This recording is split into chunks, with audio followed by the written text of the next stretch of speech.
بسم اللہ الرحمن الرحیم۔ صہیب رومی نے حضرت اکرم صلی اللہ علیہ وسلم کا ارشاد نقل کیا ہے کہ کوئی بڑا جلیل القدر بادشاہ تھا۔ اس کے یہاں ایک کاہن جادوگر تھا جو اپنے فن میں کمال رکھتا تھا۔ اس کی سلطنت گویا اسی کے جادو کے بل بوتے پر قائم تھی۔ بادشاہ کے دشمنوں کو وہ اپنے جادو کے زور سے ہلاک کر دیتا تھا۔ لڑنے جھگڑنے کی ضرورت نہ پڑتی تھی۔ امرائے سلطنت اور ارکان دولت اگر بادشاہ سے ناراض ہوتے یا سر تابی کرتے تو یہ جادو سے ان کا رخ بادشاہ کی طرف موڑ دیتا تھا۔ اس طرح وہ ہر کام جادو سے کر لیتا تھا۔ جب وہ جادوگر بوڑھا ہو گیا اور اس کو اپنی زندگی سے نا امیدی ہوئی تو اس نے بادشاہ سے عرض کیا کہ میں بوڑھا ہو گیا ہوں، میری عمر آخر ہونے کو ہے، آپ کوئی ذہین اور سمجھدار لڑکا میرے سپرد کر دے تاکہ میں اس کو اپنا علم سکھا دوں، تاکہ میرے بعد وہ آپ کے امور سلطنت کو درست رکھے۔ چنانچہ بادشاہ نے ایک عاقل اور ہوشیار لڑکا اس کے حوالے کر دیا۔ وہ لڑکا اس جادوگر کے پاس صبح شام حاضر ہونے لگا اور جادو کا فن سیکھنے لگا۔ راستے میں ایک راہب درویش اپنی عبادت خانہ میں رہتا تھا۔ امام راوی کہتے ہیں کہ اس وقت راہب لوگ اپنے اصل دین عیسوی پر قائم تھے۔ ایک دن اس لڑکے نے دیکھا کہ بہت سے لوگ عبادت خانہ سے نکل رہے ہیں۔ اس لڑکے نے معلوم کیا کہ یہاں کون رہتا ہے۔ لوگوں نے بتایا کہ یہاں ایک راہب رہتا ہے۔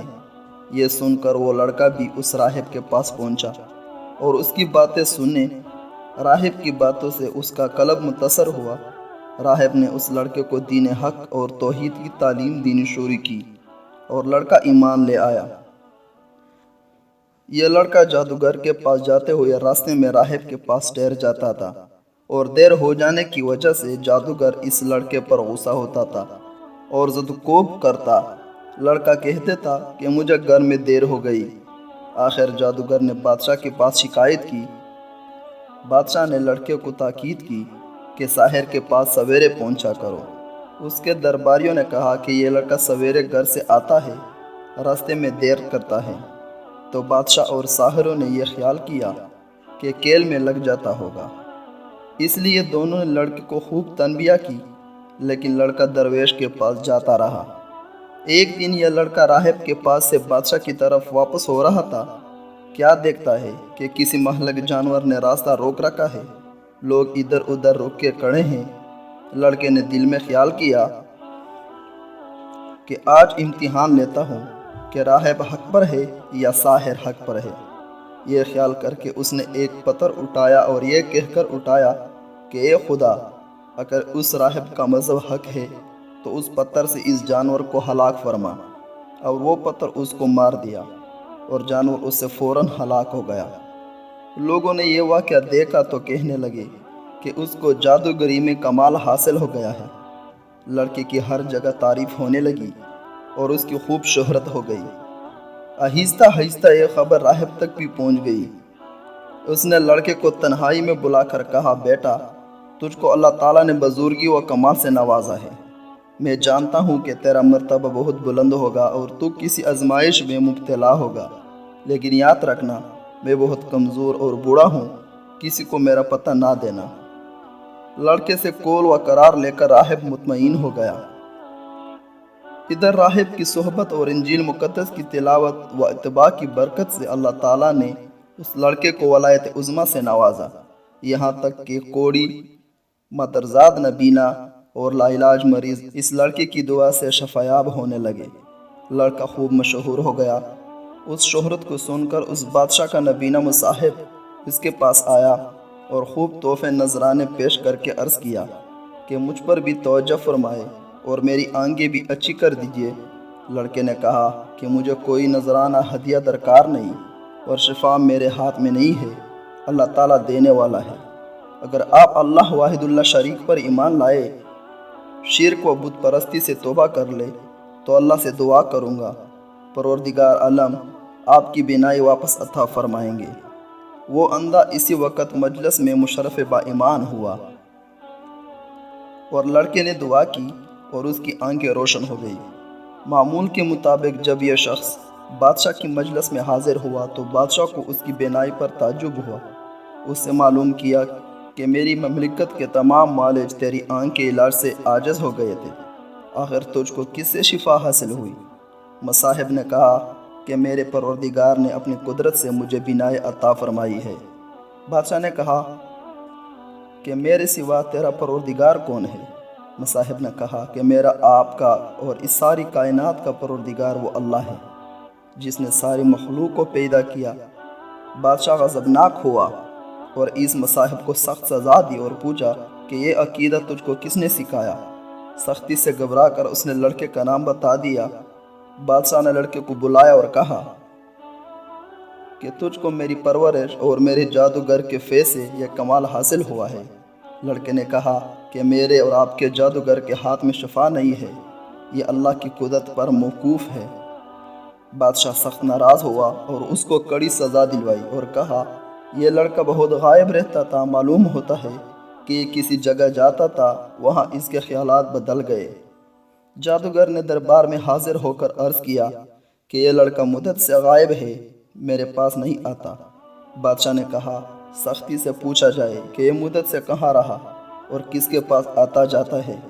جب سختی حد سے بڑھ گئی تو لڑکے نے مجبور ہو کر گوشہ نشین راہب کا نام بتا دیا۔ بادشاہ نے راہب کو گرفتار کر کے حاضر دربار کیا اور اس سے کہا کہ اگر تو نے اپنے دین سے نہ پھرے گا تو تجھ کو آرے سے چیر دیا جائے گا۔ راہب نے کہا کہ میں ہرگز اپنے دین سے نہ پھروں گا اور جو مصیبت آئے گی اس پر صبر کروں گا۔ چنانچہ بادشاہ کے حکم سے اس راہب کو آرے سے چیر دیا گیا۔ پھر مصاحب کو بلا کر یہی کہا۔ مصاحب نے بھی دین پر حق چھوڑنے سے انکار کر دیا اور اس کو بھی آرے سے چیر کر شہید کر دیا گیا۔ پھر لڑکے کو بلا کر سمجھایا گیا کہ اگر تجھ کو زندگی محبوب ہے تو باز آ جاؤ، ورنہ تو ان دونوں کا انجام دیکھ چکا ہے، تیرا حشر بھی یہی ہوگا۔ لڑکے نے بادشاہ کی بات ماننے سے انکار کر دیا تو بادشاہ نے چند آدمیوں کو حکم دیا کہ اس لڑکے کو پہاڑ کی چوٹی پر لے جاؤ اور اس کو خوب سمجھاؤ، اگر مان گیا تو اس کو بڑا مقام دوں گا اور اپنا مصاحب بنا لوں گا، اور اگر یہ باز نہ آئے تو پہاڑ کی چوٹی اور اس کو دھکیل دینا تاکہ اس کے عذاب پاش پاش ہو جائے۔ جب اس کو پہاڑ پر لے گئے اور سمجھایا دھمکایا تو لڑکے نے اللہ سے حفاظت کی دعا کی۔ اسی وقت پہاڑ پر زلزلہ پیدا ہو گیا اور شاہی لوگ پہاڑ پر سے گر کر ہلاک ہو گئے۔ لڑکا بعافیت گھر واپس آیا۔ بادشاہ نے پوچھا کہ وہ لوگ کہاں ہیں جو تجھ کو لے گئے تھے؟ لڑکے نے جواب دیا کہ میرے پروردگار نے ان کی شر سے میری حفاظت کی اور ان کو ہلاک کر دیا۔ بادشاہ نے دوسرے چند آدمیوں کو حکم دیا کہ اس لڑکے کو ایک کشتی میں سوار کر کے دریا میں لے جاؤ، یہ اپنے دین سے باز آئے تو بہتر ہے، ورنہ دریا میں پھینک دو۔ چنانچہ وہ اس کو دریا میں لے گئے اور سمجھایا۔ لڑکے نے پیر دعا کی تو کشتی الٹ گئی اور شاہی لوگ غرق ہو گئے اور لڑکا صحیح و سالم واپس آ گیا۔ بادشاہ نے ماجرا پوچھا تو لڑکے نے قصہ بیان کر دیا۔ اس لڑکے نے کہا اے بادشاہ، تو مجھے مار نہیں سکتا، ہاں تجھ کو میرا قتل ہی مقصود ہے تو اس کی تدبیر میں بتاتا ہوں، اگر وہ تدبیر اختیار کرے گا تو مجھ کو مار سکے گا۔ بادشاہ نے تدبیر پوچھی تو لڑکے نے کہا اس شہر کے تمام لوگوں کو شہر سے باہر ایک میدان میں جمع کر لے اور مجھ کو سولی پر چڑھا کر ایک تیر اپنی ترکش سے نکال کر کلمہ کہہ کر وہ تیر مجھے مارو تو میں مر جاؤں گا۔ بادشاہ نے یہی کیا تو تیر اس لڑکے کی کن پٹی پر لگا۔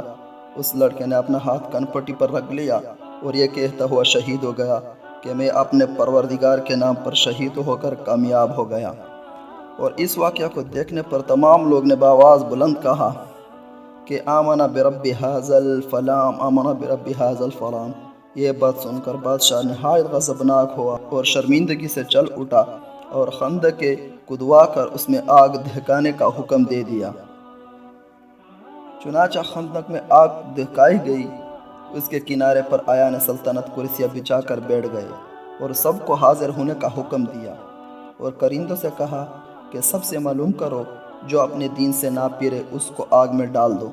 چنانچہ شاہی فرمان کے مطابق ایمان والوں کو آگ میں ڈالنا شروع کیا یہاں تک کہ ایک ایسی عورت کو بھی لایا گیا جس کی گود میں بچہ تھا۔ عورت کو جب آگ میں ڈالنے لگے تو وہ ہچکچائی۔ بادشاہ نے کہا کہ عورت کو رہنے دو، پہلے اس کے بچے کو آگ میں ڈال دو، شاید اس طرح وہ اپنے ایمان سے واپس ہو جائے۔ چنانچہ اس کے بچے کو آگ میں پھینک دیا گیا۔ بچے نے بلند آواز سے کہا، اماں جی آپ صبر کریں اور بلا گھبراہٹ بسم اللہ پڑھ کر آگ میں کود پڑو، یہ آگ گل گلزار بن جائے گی۔ عورت یہ سن کر بغیر کسی گھبراہٹ کے آگ میں کود گئی، اور وہ آگ ایسی بھڑکی کہ اس نے بادشاہ اور اس کے مصاحبین کو جو کرسیوں پر بیٹھے مظلوموں کو جلنے کا تماشا دیکھ رہے تھے، سب کو جلا کر خاک کر دیا۔ حضرت ربیع بن انس رضی اللہ عنہ فرماتے ہیں، اللہ تعالیٰ نے ان مسلمانوں کے آگ میں گرنے سے پہلے ہی ان کی روح قبض کر لی تھی، اس طرح اس آگ کی تکلیف سے اللہ نے محفوظ رکھا۔ محمد بن اسحاق رحمۃ اللہ علیہ نے اس واقعہ کو بہت تفصیل سے ذکر کیا ہے اور اس لڑکے کا نام عبداللہ بن تامر بتایا ہے، اور اس حادثہ میں اس ظالم بادشاہ ذو نواس نے تقریباً 20,000 آدمیوں کو آگ میں ڈال کر شہید کیا تھا۔ اس واقعہ سے ہمیں سبق ملتا ہے کہ ایمان اور جب استقامت کے ساتھ انسان ڈٹ جائے تو یقیناً اللہ کی مدد آتی ہے۔